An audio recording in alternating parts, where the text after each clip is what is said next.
এই সংগঠন কেন আসতে হলো?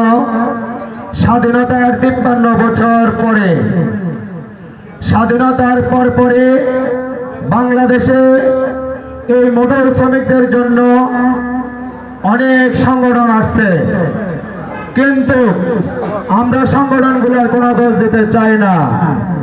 আমরা দোষ দিতে চাই আমাদের নিজেদের।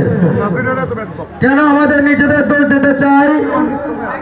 দোষ দিতে চাই এরকমই, আমরা যদি সেই সংগঠনগুলোর আদেশ, সেই সংগঠনগুলোর নিয়মকানুন মেনে যদি আমরা চলতে পারতাম, তাহলে এই 53 বছর পরে নির্যাতিত মোটর শ্রমিক একতা ঐক্য সমগ্র বাংলাদেশ নামক এই সংগঠন আসতে হতো না।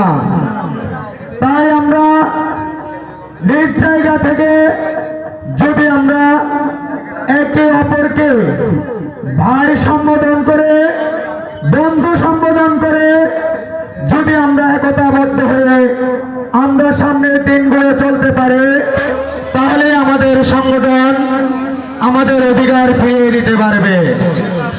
যদি আমরা একভাবে চলতে না পারি, একে অপরের কাঁধে হাত রেখে চলতে না পারি, তাহলে আমাদের এরকম শত সংগঠন আসলেও আমাদের অধিকার বাস্তবায়ন করতে পারবে না। আমরা চাই আমাদের ন্যায্য অধিকার, আমরা চাই আমাদের ন্যায্য সম্মান। আমরা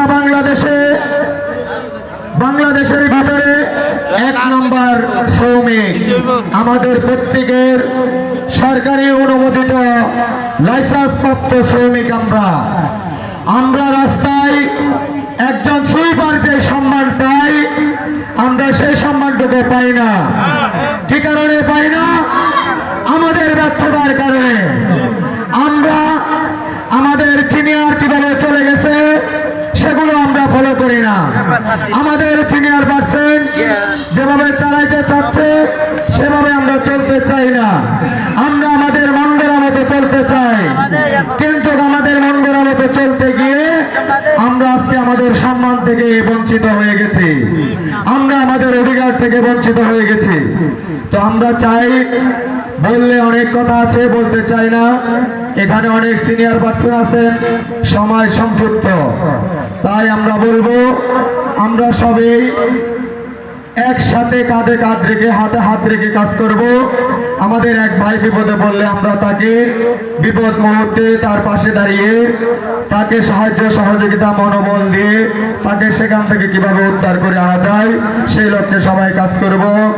এবং আমাদের পিছনে অনেকে অনেক ধরনের কথা বলতেছে, সেগুলোর দিকে আমরা ফলো না করে আমাদের লক্ষ্য অনুযায়ী আমরা এগিয়ে যাব এবং আমরা একে অপরের পেছনে লাগালাগি বন্ধ করতে হবে।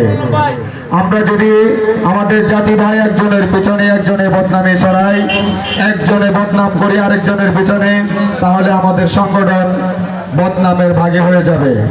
আমরা যদি সুন্দর করে চলি, তাহলে আমাদের সংগঠন সম্মান ফিরে পাবে এবং আমাদের সম্মান আমরা ফিরে পাবো। তো এই বলে আমার বক্তব্য শেষ করলাম। ধন্যবাদ সবাইকে। দীর্ঘজীবী হোক নির্যাতিত মোটর শ্রমিক একতা ঐক্য সমগ্র বাংলাদেশ। ধন্যবাদ। আসসালামু আলাইকুম।